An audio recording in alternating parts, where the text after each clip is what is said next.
জুলাই অভ্যুত্থানের আন্দোলনে কে কখন মাঠে নামছে সেটাও কিন্তু একটা ইন্টারেস্টিং গবেষণার ব্যাপার। যেমন পরিমণি কেন মাঠে নামছে? সে তো আওয়ামী লীগের লোক। টু বি মোর অনেস্ট, সে তো আওয়ামী লীগ যাদের পা চাটে সেই দেশের গোয়েন্দা সংস্থার একটা হানি ট্র্যাপ উইপন্স। সে মাঠে নামছে এই জন্য শেখ হাসিনার সাথে তার একটা ক্ল্যাশ হয়েছিল, যার জন্য তাকে জেল খাটতে হয়েছে। এর কারণ কিন্তু এটা না যে তার বাসায় মদের বোতল পাওয়া গেছে। ওর মতো মেয়ের বাসায় মদের বোতল পাওয়া যাবে না, তো কার বাসায় পাওয়া যাবে?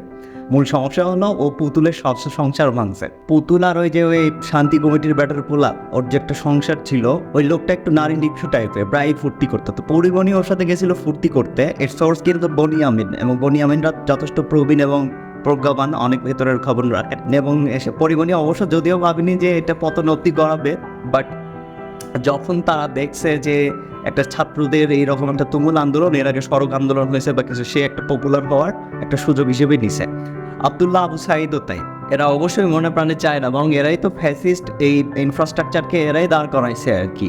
এর তো ফ্যাসিস্ট হওয়ারও কোয়ালিটি নাই। এর বলা যায় ওই যে মেক্সিকান, সাউথ আমেরিকান কিছু থাক বাহিনী, বাটপার চোর বাটপার বাহিনী, এরা এটাকে দাঁড় করাইছে। আবদুল্লাহ আবু সাঈদ কলাম লেখছে আগস্টের 4 তারিখে, যারও দিন দুয়েক আগে হাসিনার পতন ঘন্টা প্রায় নিশ্চিত হয়ে গেছে আর কি। নট ফর ডোনাল্ড লু কোনো মন্ত্রী পরিষদ সচিবকে ফোন দিয়েছে, বরং আমরা যখন আমাদের বিজয়ের তার প্রান্তে, আমরা যখন বুকের তাজা রক্ত দিয়ে হাজার হাজার মানুষ আহত হয়ে আমরা যখন বিজয়ের দ্বার প্রান্তে, তখন ডোনাল্ড লু ফোন দিয়ে একটু হিরো সাজার চেষ্টা করছে। দেখেন, বাইডেন ক্ষমতায় এসে ডক্টর ইউনূসকে ক্ষমতায় আসতে হেল্প করেনি বা বিএনপিকে ক্ষমতায় আসতে হেল্প করেনি। ওরা মুসলিমদের কখনোই বন্ধু নয় যে অমুক দেশের প্রেসিডেন্ট চেঞ্জ হলে আমরা লাইন লবিং করে এটা করবো ওটা করবো। এদের চরিত্র সবসময়ই তাই। আইদার আমেরিকায় 1/11 ঘটাইছিল। এই ভারত রাষ্ট্রের উপর, সম্পূর্ণ ভারত রাষ্ট্রের শক্তিমত্তার উপর কাঁধে পুঁজি করে এরা এতদিন আমাদের উপর শোষণ নিপীড়ন চালাইছে। বাংলাদেশের ব্যাংক খাত, বাংলাদেশের পাওয়ার সেক্টর, বাংলাদেশের মিডিয়া, বাংলাদেশের এমন কোনো সিগনিফিকেন্ট সেক্টর নেই এই বিজেপির ভারতের কাছে যারা আমাদেরকে সঁপে দেয় নাই। বিজেপির ভারত বললেও ভুল বলা হবে, কারণ ভারতের আমাদের ব্যাপারে তাদের ফরেন পলিসি মোরলেস একই রকম। যে রাষ্ট্রে গরুর মাংসের জন্য একটা নারীকে ধর্ষণ করা হয়, পুরুষকে জবাই করা হয়, যে রাষ্ট্রের বিকৃত ফিলোসফি আমাদের পাঠ্যপুস্তকে ঢোকানোর চেষ্টা করে, এরা তাদের দাসত্ব করতো। এমনকি 5ই আগস্টের আগে এরা এমনও থ্রেট দিচ্ছে যে স্ক্রিনশট নিয়ে রাখেন, আওয়ামী লীগের পতন হবে না। আমরা তো এখনো শক্তি নিয়ে মাঠেই নামি নাই। তোদের র বাহিনী সুদ্ধা মাঠে নেমে গুলি করতে করতে তোদের গুলি ফুরায় গেছে। স্যার, গুলি করলে একটাই যায়, বাকিটি যায় না। এদের পুলিশ লীগের এমন স্টেটমেন্ট পর্যন্ত আছে, এরা তর্কের যোগ্য না, কোনো আলোচনার যোগ্য না। এরা আসলে থাক বাহিনী হলে যা হয়। পক্ষান্তরে আমাদের সংগ্রামী ছেলেদের সংগ্রামটা কেমন ছিল দেখেন। সে পুলিশের সাথে ধাওয়া পাল্টা ধাওয়া, পিকেটিং করতে করতে এমনও তার অবস্থা হয়েছে যে তাকে র্যাব পুলিশের অস্ত্রের মুখে তাকে কোনো একটা কনস্ট্রাকশনে আশ্রয় নিতে হয়েছে, রাজমিস্ত্রির সাথে গা ঢাকা দিয়ে ছদ্মবেশ নিয়ে শুয়ে থাকতে হয়েছে।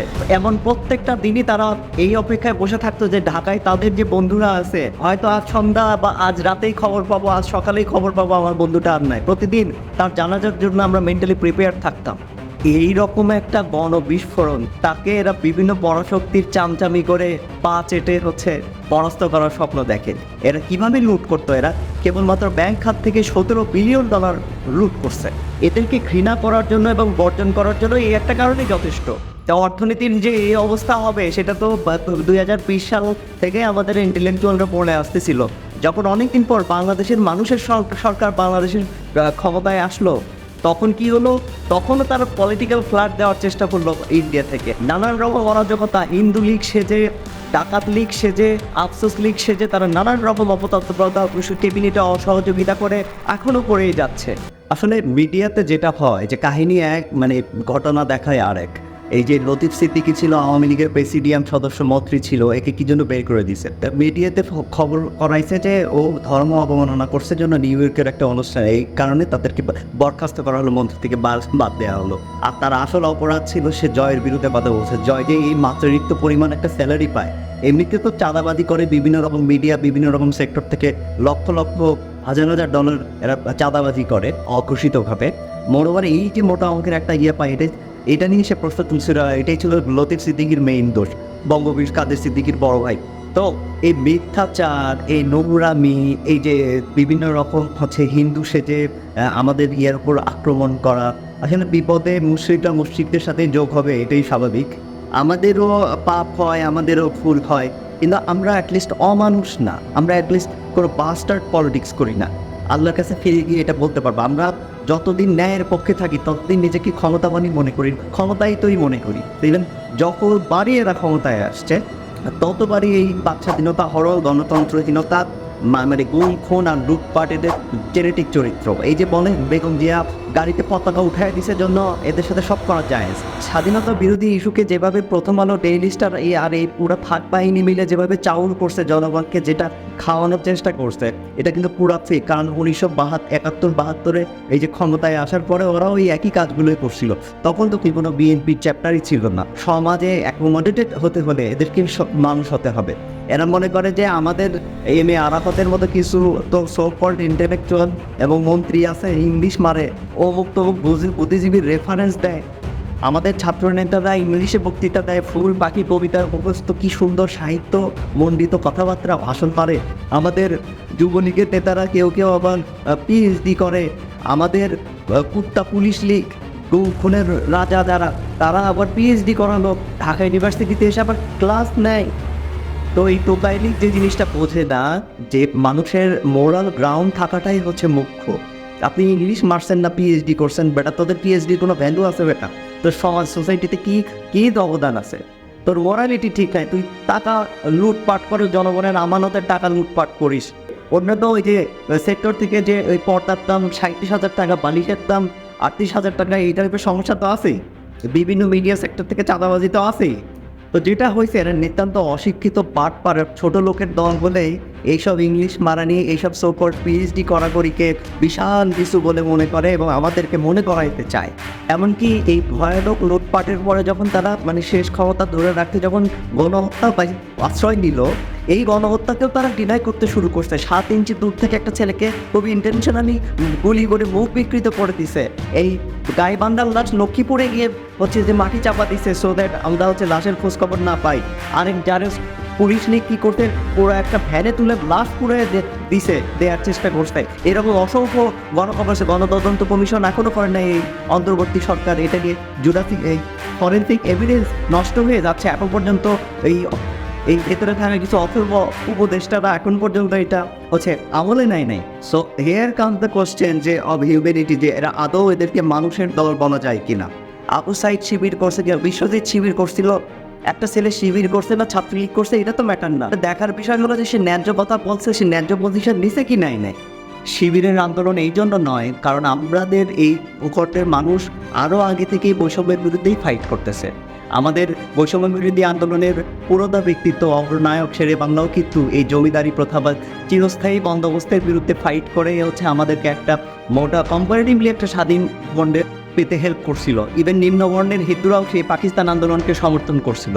সৈয়দ সাজ্জাদ হোসেনের বইয়ের রেফারেন্স দিছে ফাহাম আব্দুল সালাম রিসেন্ট, যে আসলে এটা কিন্তু বৈষম্যটা কিন্তু ইনহেরিটেড, মানে পাকিস্তানি নেতৃত্ব বা যারা ছিল ওরাই কিন্তু এর জন্য দায়ী ছিল না। কারণ ওই বৈষম্যটা তৈরি হয়েছিল ওই কলোনিয়াল সেটিংসে, কলোনিয়াল শাসনে।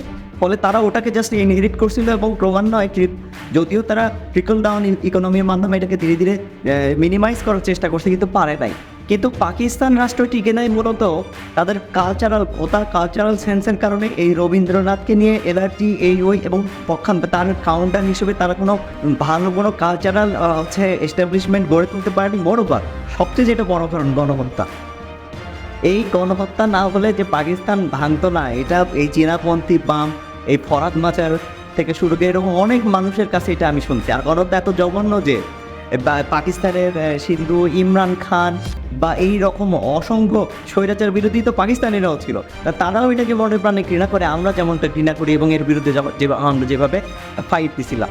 আর আওয়ামী লীগ যে আসলেই ওই নেতাকর্মী যে কোনো যুদ্ধ করে না, এটা বদরুদ্দিন ওমররা বহুদিন হলে বলে আসতেছে। মোরওভার এই যে রিসেন্ট কবি মুক্তিযোদ্ধা মোহন রায়হান, এই যে গতকালকেই আমি আর একটা সেমিনারে শুনলাম যে আওয়ামী ছাত্রলীগের শীর্ষ নেতৃত্বের ছিল 67 জনের একটা হাব, তার ভেতর 60 জন ছিল হচ্ছে স্বাধীনতাপন্থী, মূলত যারা হচ্ছে জাসদ ছাত্রলীগ, মূলত যারা হচ্ছে সিরাজুল আলম খানের দল। আর বাকি 7 শীর্ষ ছাত্রলীগ নেতা ছিল স্বায়ত্তশাসনবাদী। ঠিক এই কারণে আমরা দেখি 1971 সালের ওই যুদ্ধের সময় এই আওয়ামী লীগ নেতারা দুইবার গেছে হচ্ছে পাকিস্তান আর্মির সাথে হচ্ছে নেগোশিয়েট করতে গেছে। তো এরা কখনোই কোনো যুদ্ধ করে না, বা এদের যে কালচারাল ইন্ডাস্ট্রি, এই যে যারা এই যে বুদ্ধিজীবী আহমদ ছফা টাইপের বুদ্ধিজীবী ছাড়াই সবগুলো ছিল দালাল এবং পাকিস্তানের ভক্ত। ফলে এই 71-এর পরে এরা রাতারাতি হচ্ছে যে 71-এর লোক হয়ে গেছে। ঠিক 5ই আগস্টের পরে যে কাপুরুষ ভণ্ড শুয়োরের বাচ্চাগুলো মুহূর্তের ভিতর ভোল পাল্টে আমাদেরকে দেখলেন না, 15 জুলাই থেকে 5 আগস্ট পর্যন্ত নীরব থেকে হঠাৎ তারা 5 আগস্টের পরে কি হয়ে গেল, স্বাধীনতাকামী হয়ে গেল। তারপরও স্বাধীনতাকামী হওয়ার পরে কি হয়ে গেল যে এই সরকারের এই ভুল, এই হয়েছে তার এই সমস্যা। হ্যাঁ, দ্রব্যমূল্য নিয়ন্ত্রণ ব্যতীত কিন্তু পলিটিক্যাল ফ্লাডের পরে যদি এইরকম অতিবৃষ্টি হয়, কোন শুয়োরের বাচ্চা সরকারের সাধ্য আছে যে চট করে রাতারাতি আর 2.5 মাসে সব কিছু সমাধান করে দেবে নাকি অন্তর্বর্তী সরকার? আমাদের তো আসলে পেশেন্ট হওয়ার দরকার আছে, ধৈর্যশীল হওয়ার যথেষ্ট দরকার আছে। পিনাকি ভট্টাচার্য যার আসলে ভালো রকম একটা কন্ট্রিবিউশন আছে সেই অনেক থেকে, সেই আন্দোলনের শুরুতে এটাকে ওই ভারতের রেল লাইনের বিরুদ্ধে একটা কাউন্টার আন্দোলন হিসেবে আওয়ামী লীগ এই কোটা সংস্কারকে আন্দোলনকে উস্কে দিচ্ছে কিনা বলে সে ডাউট করছিল। সে মানুষকে মিসগাইড করতে চাইছে, এটা আমি কখনোই বিশ্বাস করি না। মূলত তার ডাউট করার পেছনের কারণ হলো যে এরা দূর থেকে তো অনেক কিছু বোঝে না। যেমন সে মনে করছে যে এটা বোধহয় ওই নুরু রাশেদ ওদেরই একটা ফ্র্যাকশনের আন্দোলন, যার প্রতি সে অলরেডি নাখোশ ছিল। আর নাখোশ থাকার কারণও আছে, বিকজ নূর বা রাশেদ এরা আসলে ব্যক্তিত্বহীনতার পরিচয় দিচ্ছে। ইভেন ছাত্ররা অনেকে এদেরকে বাটপারি মনে করে, ওদের ওই পার্সোনালিটি নাই। এরা যদিও বা ঢাকা ইউনিভার্সিটির ছাত্র, পক্ষান্তরে তারা যখন দেখছে যে নাহিদ ইসলাম ফাহিমের মতো একটা এইরকম একটা ফিগার বের হয়ে আসছে, এরকম একটা ইন্টেলেকচুয়াল টাইপের ছেলে আসছে যার চোখের দিকে তাকালেই ভরসা করা যায়, মাহফুজ আলমের মতো ইন্টেলেকচুয়াল তরুণ উঠে আসছে, আসিফ মাহমুদের মতো একটা শক্তিমান বুদ্ধিমান এবং সৎ ছেলেরা উঠে আসছে, এছাড়াও তারা হলে হলে কিছু ভরসাযোগ্য কিছু সৎ ছাত্রনেতাকে তারা বিপদের মুহূর্তে পাশে পাইছে, তখন তারা হচ্ছে সর্বোচ্চ স্যাক্রিফাইসটা করছে যে আমরা এর এসপার ওসপার থেকে ছাড়বো। আপনি আওয়ামী সোকল্ড ইন্টেলেকচুয়ালদের একজনকেও দেখাতে পারবেন না যিনি ইসলাম বিদ্বেষী নাম। এই মোহাম্মদ জাফর ইকবাল থেকে শুরু করে এই এম এ আরাফাত পর্যন্ত একই সমস্যা। তো এই এরা বা এই যে সিপিবিপন্থী এম এ আকাশ বা তানজিম উদ্দিন খানেরা কখনোই হচ্ছে আমাদের গণমানুষের বন্ধু, এরা কখনোই ছিল না। এই এম এম আকাশ ও রাজু ভাস্কর্যে দাঁড়ায় বলছিল যে আপনাদের বাবাও আওয়ামী লীগ করে, আপনাদের বাবা যে তার দ্বিতীয় সন্তানের সিকিউরিটির জন্য এই কথা বলতে বাধ্য হলো ইয়েতে দাঁড়িয়ে যে আমার ফ্যামিলিও আওয়ামী লীগ করে, ঠিক বাংলাদেশের 8-10টা মানুষের মতো। তখন এই এম এম আকাশ এটাকে সেলিব্রেট করছেন। 5ই আগস্ট পরবর্তী একটা অনুষ্ঠানে আমি দেখলাম ঢাকা ইউনিভার্সিটি ডিবেটিং সোসাইটি কর্তৃক আয়োজিত ওই ছাত্র রাজনীতির বিষয় কি বা কি, এটা তো বিপ্লব হয় নাই, মানে এমন যে পুরাতন বোতলে নতুন ঢালা হয়েছে, মানে আওয়ামী লীগের জায়গায় বিএনপি রিপ্লেসড হয়েছে মাত্র। মানে কোনো প্রতিষ্ঠানে বিএনপি মাইন্ডেড লোক, যেমন SMF ফায়েজকে ভালো কোনো পজিশনে দেয়া, লতিফুল ইসলাম শিবলিকে কোনো ভালো পজিশনে দেয়, এটাকেই সে ওই হিসেবে ওইভাবে ইলাস্ট্রেট করার চেষ্টা করতেছিল। কে বিএনপি জামাত হলে তার কি যোগ্যতা থাকতে পারে না? আপনাদের মতো অথর্ব লোকেদের জন্যই তো আওয়ামী ফ্যাসিস্ট রেজিম এত বাটপার রেজিম এত শক্তিশালী হয়েছিল। এই আপনারাই তো মেরিটোক্রেসি জিনিসটাকে ধ্বংস করছেন বাংলাদেশের বুক থেকে। এই মেরিটোক্রেসি রিপ্লেসড হয়েছে কোটা দিয়ে, ঘোষিত অঘোষিত আওয়ামী বাম মার্কা কোটা দিয়ে। আপনারা কোনো আমলে মুক্তিযুদ্ধ করেননি। মুক্তিযুদ্ধ বৈষম্যের বিরুদ্ধে ছিলেন। এই 47-এর আগের মুক্তিযুদ্ধ হচ্ছে বৈষম্যের বিরুদ্ধে ছিল। আমাদের অন্যতম আরও ফাউন্ডিং ফাদার তিতুমির হাজী শরীয়তুল্লাহও বৈষম্যের বিরুদ্ধেই ফাইট করছে। নিজেদের বুকতে দিয়ে নিজেদের মতো করে বসবাসের প্রয়াসই হচ্ছে স্বাধীনতার চেষ্টা, স্বাধীনতা সংগ্রাম। তারা মূলত মানুষ সাধারণত স্বাধীনতাকামী কখন হতে চায়? যখন সে বৈষম্যের শিকার হয়, ইনডিসক্রিমিনেশন ইনজাস্টিসের শিকার হয়। আওয়ামী লীগকে হটিয়ে খালি বিএনপি জামাতকে বসানো হচ্ছে, এটা বিপ্লব মানে এটা তোদের মানবাদী সংখ্যা কে মানে রে? এই রেভলিউশন কথাটার ডেফিনেশন আছে কয়েক রকম, 2-3 রকম রেভলিউশন। একটা সিম্পল ভাষায় হলো যে একটা ওভারথ্রো করা, একটা এক্সিস্টিং রেজিমকে অন্য কোনো এসে তাকে ওভারথ্রো করে ছুঁড়ে ফেলে দেবে। এটাই সিম্পল ভাষায়, এটাই বিপ্লব। আর বিপ্লব কি একদিনে হয় নাকি? 2.5 মাসে 3-4 মাসে হয় নাকি? এটা তো একটা প্রসেস। তোরা রাষ্ট্রের প্রত্যেকটা প্রতিষ্ঠান তোরা ধ্বংস করছস, তো সেটাকে মেরামত করে একটা কাঙ্ক্ষিত একটা রিপাবলিক করতে, যেটা একটা বিপ্লবের একটা সিম্বল হয়ে দাঁড়াবে, সেটা করতে তো একটা টাইম লাগবে। এটা কি রাতারাতি হয় নাকি? কাঠমোল্লার মতো আগের সব হিস্ট্রির সাথে মিলাই ফেললে হবে নাকি? আর মার্ক্সবাদী ও ডেফিনেশনে হচ্ছে কমিউনিজমে উন্নীত হওয়া হচ্ছে বিপ্লব। তোদের কোন সোভিয়েত ইউনিয়ন হচ্ছে কমিউনিজমে উন্নীত হয়েছিল? সবই তো বাটপারি, শেষমেশ তো বাটপাট। আর এই ভ্রান্ত ইকোনমিক পলিসির কারণে নিজেরাই ধ্বংস হয়ে গেল, গুড়মুড় করে ভেঙে পড়লো। তো নতুন বাংলাদেশ এই ভ্রান্ত পলিসিতে চলতে চায় না। নতুন বাংলাদেশ কোনো ষড়যন্ত্রকেও ভয় পায় না। ওই যে বললাম, কিন্তু যতক্ষণ আমরা ন্যায়ের পক্ষে আছি ততক্ষণ আমরা ক্ষমতা বানিয়ে আসি। আর আমরা যখন জীবন দিয়ে ভয়কে জয় করে যখন এতদূর অর্জন করছি, তখন ওই ট্রাম্প ক্ষমতায় আসলো মানুষকে এত সহজে ছেড়ে দেবে? এই ভয় আমরা দৌড় মেরে পালাই কারা? কাপুরুষেরা। কারা মানুষ দৌড়ে পালাইছে 5 আগস্টের পরে? আমরা প্রতারিত হই, আমরা নির্যাতিত হই, আমরা শক্তিশালী হই।